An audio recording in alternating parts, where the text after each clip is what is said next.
Au début de la semaine dernière, plus d'une centaine de dirigeants mondiaux se sont réunis ici en Égypte.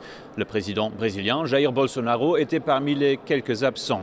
Le Brésil ainsi que la Russie et l'Inde, par exemple, n'étaient pas représentés au plus haut niveau, ici à la COP27. Mais cette semaine, le président élu est ici. 6 semaines avant de prendre le pouvoir, Luiz Inácio Lula da Silva a entamé ce mercredi une série d'apparitions publiques et de réunions ici au sommet de l'ONU sur le climat à Sharm el-Sheikh.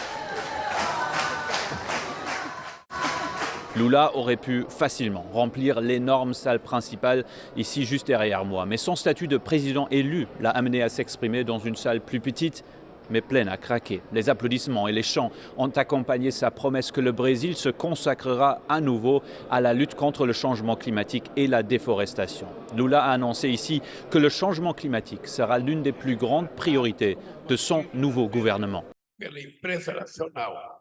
La présence de Lula est sans doute l'un des événements qui a apporté le plus d'énergie à cette conférence. En effet, lorsqu'il était président entre 2003 et 2010, il a supervisé une importante réduction de la déforestation de la forêt tropicale brésilienne et il a promis de le faire à nouveau.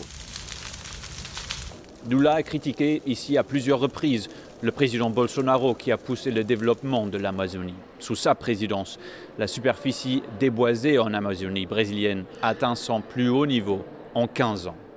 Lula a aussi abordé une alliance entre le Brésil, la République démocratique du Congo et l'Indonésie, qui abritent ensemble les plus grandes forêts tropicales du monde.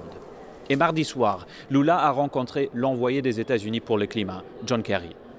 Philip Crowther pour VOA Créole, à Sharm el-Sheikh.